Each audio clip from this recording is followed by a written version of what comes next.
นอกจากนี้ค่ะปราโวโวยังบอกว่าอินโดนีเซีย Indonesia's Prabowo Subianto was the Dan ekspresi wartawan barat tuh kayak penasaran banget.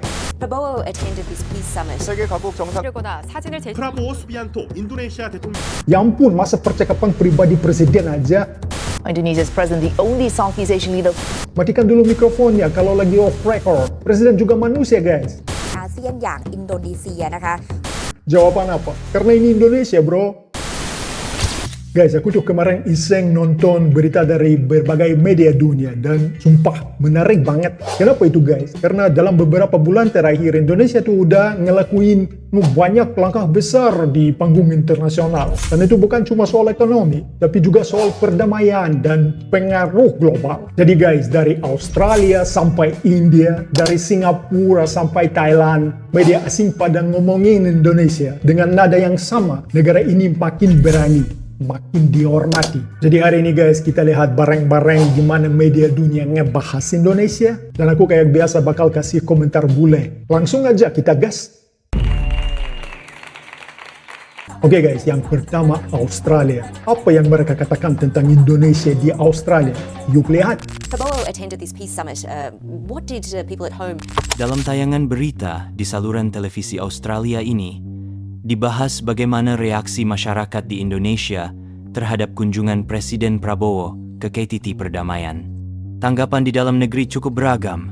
Beberapa pengamat menilai kunjungan tersebut bersifat simbolis, lebih sebagai langkah politik untuk menunjukkan kehadiran Indonesia di panggung dunia. Namun banyak juga yang berpendapat, termasuk Menteri Luar Negeri Indonesia, bahwa langkah ini menunjukkan keinginan Indonesia untuk memperlihatkan pengaruh yang semakin besar dan kuat di tingkat global, terutama dalam upaya mempromosikan perdamaian di Gaza. Disebutkan pula bahwa Indonesia merupakan satu-satunya negara di Asia Tenggara yang hadir dalam pertemuan tersebut. Sementara itu, Perdana Menteri Malaysia, Anwar Ibrahim, menjelaskan bahwa Malaysia tidak mendapatkan undangan karena negaranya selalu menetapkan syarat tertentu untuk berpartisipasi dalam rencana perdamaian. Salah satunya adalah pengakuan terhadap Palestina sebagai negara berdaulat. Aku tuh selalu heran tiap lihat berita barat ngomongin Indonesia. Biasanya Indonesia dikenal lebih fokus ke urusan dalam negeri. Tapi sekarang mulai tampil di panggung dunia. Menurut aku ini bukan cuma simbol politik doang, tapi bukti kalau Indonesia udah makin pede. Dan yang paling keren itu cuma Indonesia dari semua Asia Tenggara yang hadir di situ, di Mesir. Oh ya, dan tentang Malaysia yang gak hadir di Mesir itu ya, kita udah bahas di video sebelumnya. Kalau ada yang belum nonton, silakan nonton, ada video di channel ini. Hal menarik lainnya dari pertemuan tersebut adalah momen ketika Presiden Prabowo terlihat berbicara dengan Donald Trump di luar rekaman utama. Percakapan itu tidak terdengar jelas. Namun menurut laporan, Prabowo hanya menyebut nama dua putra Trump, yaitu Eric dan Donald Jr. Kementerian Luar Negeri Indonesia kemudian menjelaskan bahwa bagi Presiden Prabowo, berbincang secara santai dengan para pemimpin dunia adalah hal yang biasa. Mereka juga menegaskan bahwa Prabowo dan Donald Trump memiliki hubungan pribadi yang cukup akrab dan saling mengenal dengan baik.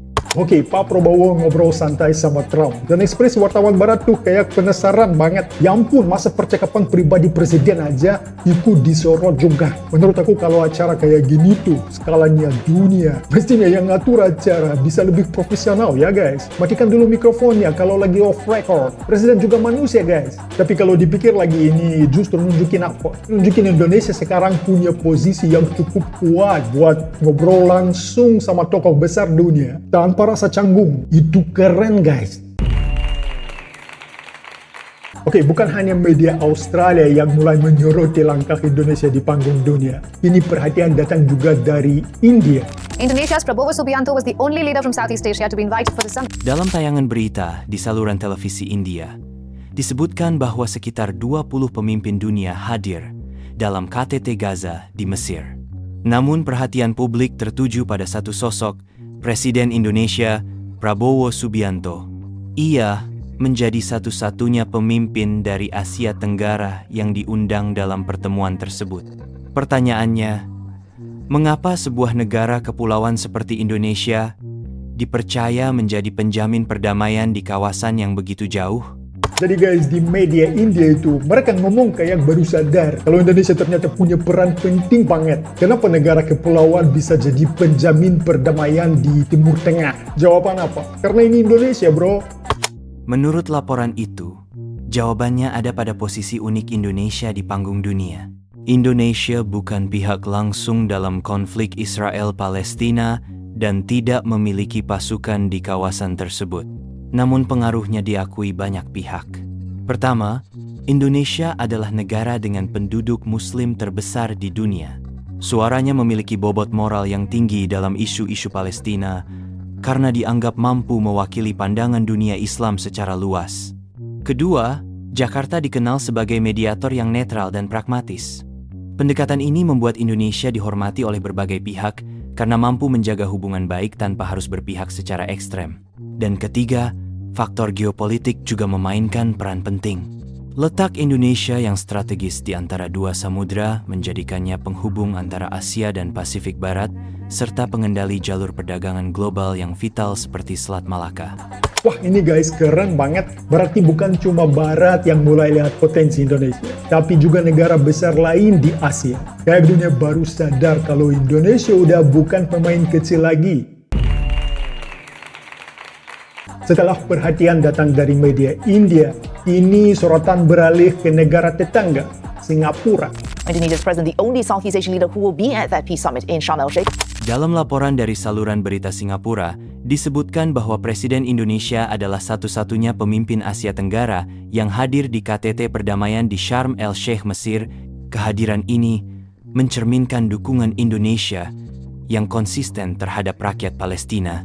Sebagai negara dengan penduduk Muslim terbesar di dunia, Indonesia menegaskan bahwa hubungan diplomatik dengan Israel hanya akan dibuka setelah kemerdekaan Palestina tercapai. Dalam pernyataannya di sidang umum PBB, Presiden Prabowo menegaskan kembali pentingnya kemerdekaan Palestina sekaligus mengakui perlunya menjamin keamanan bagi Israel. Indonesia tetap pada pendiriannya sejak masa Soekarno, menolak pendudukan, tapi mendukung perdamaian yang adil. Guys, aku nonton liputan dari Singapura ini dan langsung kepikiran media di sana tuh biasanya super hati-hati. Tapi kali ini mereka ngomong dengan nada yang penuh respect ke Indonesia. Mereka kayak bilang, nih loh, negara tetangga kita ternyata udah main di level dunia. Dan kalau sampai media Singapura guys bilang hal itu, berarti dunia udah benar-benar mulai ngerti siapa Indonesia sebenarnya ya. Nah, sekarang kita geser dikit ke Thailand. Media di sana juga ternyata ngikutin perkembangan ini. Dan mereka cukup serius ngebahas langkah Indonesia sebagai kekuatan militer untuk misi damai. ชาติในอาเซียนอย่างอินโดนีเซียนะคะผู้นำทหารของเขา Dalam laporan dari stasiun televisi Thailand, disebutkan bahwa di tengah konflik di Gaza, muncul langkah penting dari kawasan ASEAN, khususnya dari Indonesia. Presiden Prabowo Subianto menyatakan bahwa Indonesia siap mengirim lebih dari 20.000 pasukan penjaga perdamaian ke Gaza. Pernyataan itu disampaikan dalam sidang umum Perserikatan Bangsa-Bangsa di New York. Prabowo menegaskan bahwa penggunaan kekuatan militer bukanlah jalan yang benar dan Indonesia ingin menunjukkan bahwa perdamaian harus diupayakan melalui kerja sama internasional, bukan kekerasan.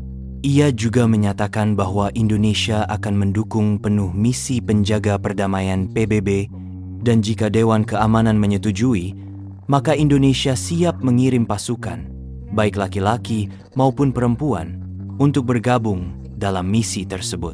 Saat ini, Indonesia sudah menjadi salah satu kontributor terbesar pasukan penjaga perdamaian PBB dengan lebih dari 2.700 prajurit yang bertugas di berbagai negara.